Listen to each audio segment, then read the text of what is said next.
On March 23, 1945, Winston Churchill sat in his command aircraft approaching Germany to witness British glory.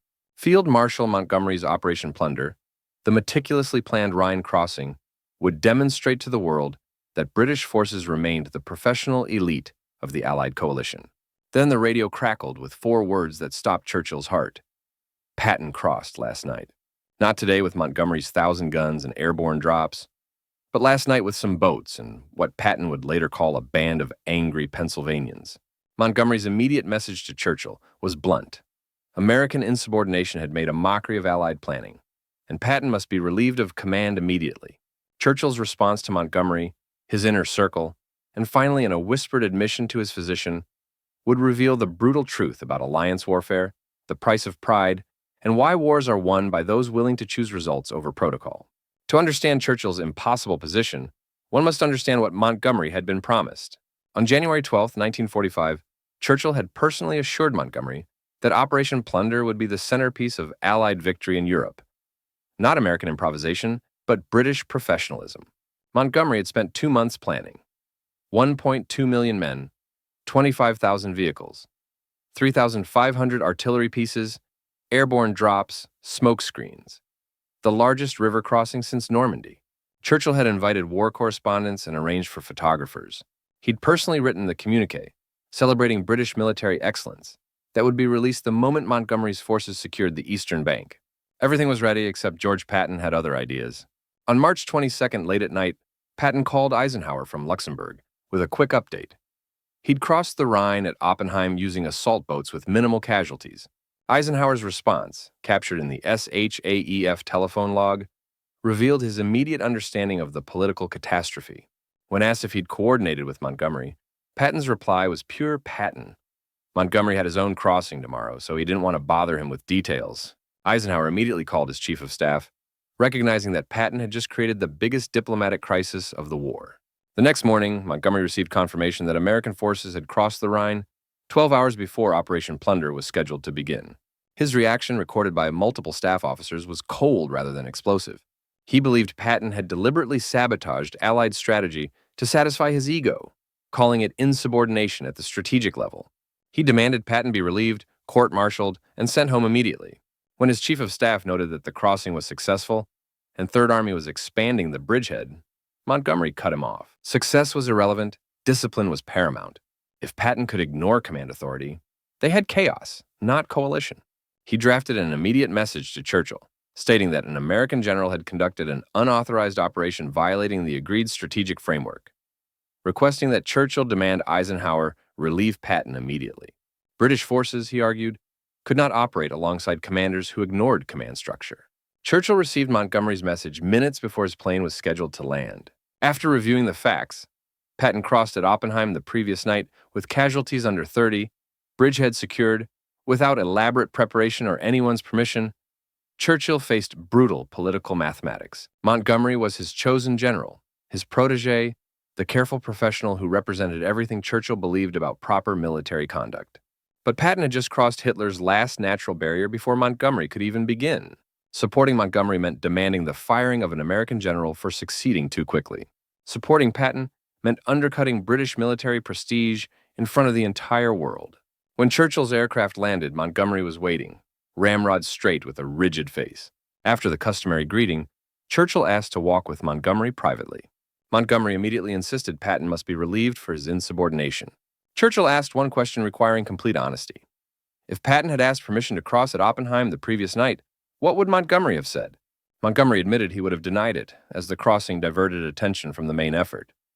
The Allied main effort as agreed upon by planners. Churchill noted that planners gave Montgomery 2 months but gave Patton nothing, then asked whether this was about strategy or pride. Montgomery insisted it was about maintaining command discipline. Churchill's response was devastating. It was about Patton making Montgomery look slow. The words hung in the cold German air. Churchill continued, explaining that he'd defended Montgomery's methods for 3 years. Careful preparation, overwhelming force, minimal casualties, the British way that saved thousands of lives. But watching Patton cross the Rhine with boats while Montgomery needed 2 months to plan the same operation forced uncomfortable questions. When Montgomery suggested Churchill was calling American methods superior, Churchill clarified that he was suggesting American speed-achieved results Britain could no longer match. The war was ending, Germany was collapsing, and every day spent in careful preparation was a day the Soviets advanced further west. Patton understood this. Montgomery asked bitterly if Churchill was choosing Patton over him. Churchill replied he was choosing to win the war before the Soviets claimed all of Europe, which required speed Britain no longer possessed. What Montgomery didn't know was that Churchill had wrestled with this question for months.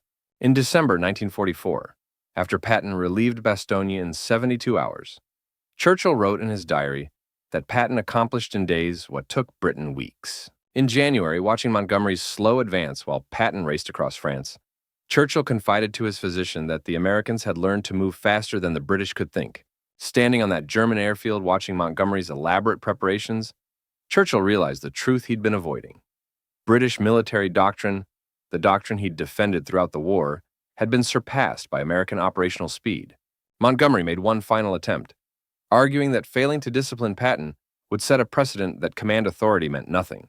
Churchill's response became the most honest assessment of Allied politics ever recorded. Churchill acknowledged Montgomery was right. Patton should be disciplined.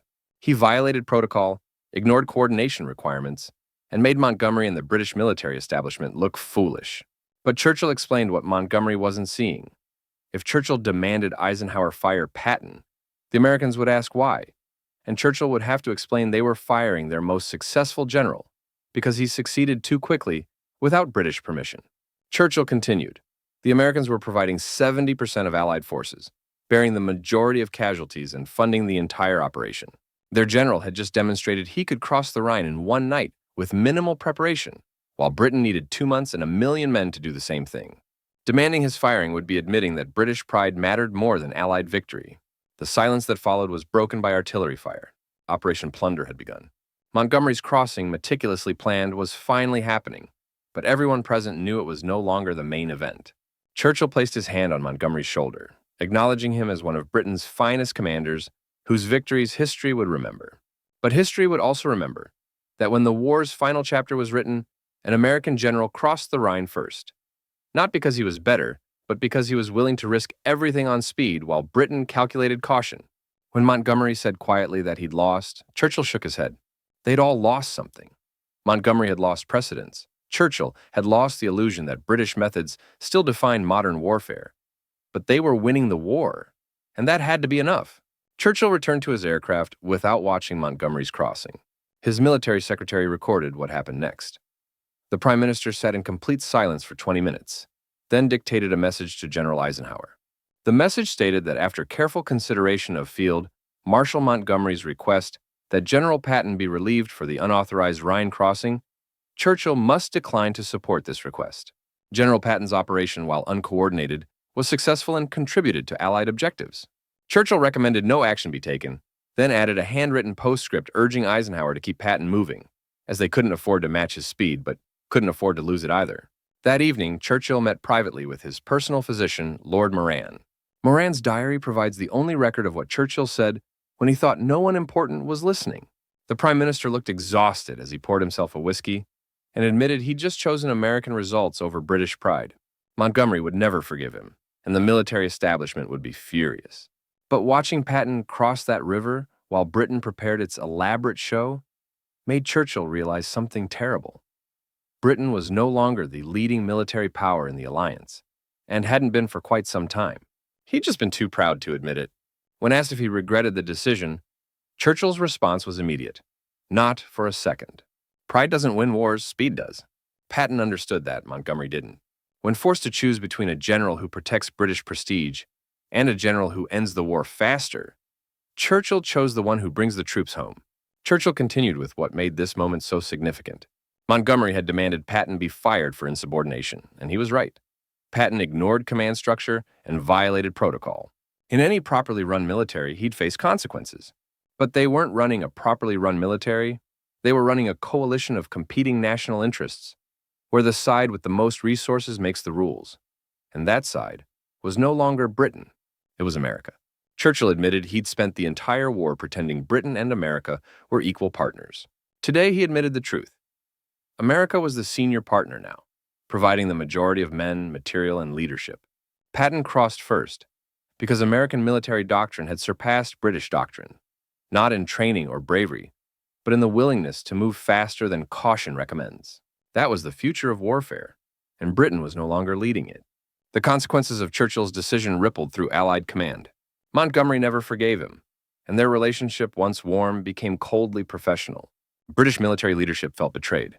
The chiefs of staff sent a formal protest to Churchill, noting that failure to discipline Patton undermined all command authority. Churchill's response was blunt.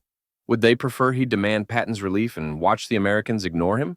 That would undermine British authority far more than quiet acceptance.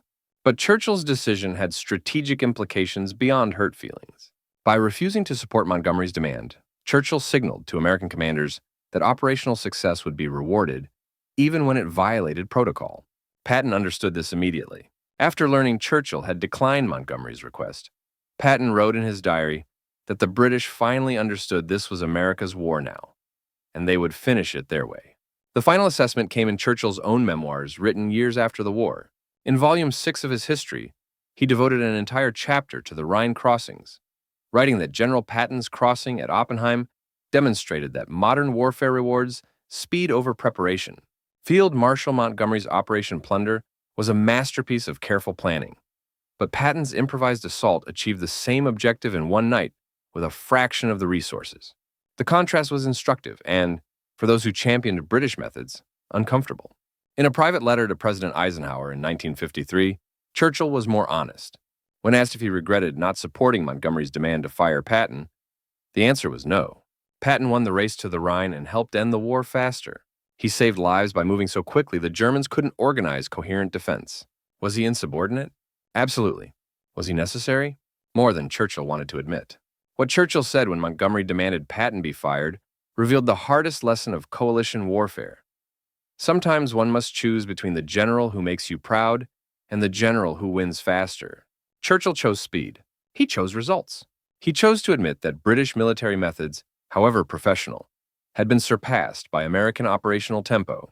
In making that choice, he acknowledged a truth Britain had been avoiding since 1942. The empire that had once defined military excellence was no longer setting the standard. It was trying to keep pace. Montgomery wanted Patton punished for breaking the rules. Churchill understood that Patton had exposed an uncomfortable reality. In modern warfare, the side that moves fastest wins, and Britain could no longer move fast enough.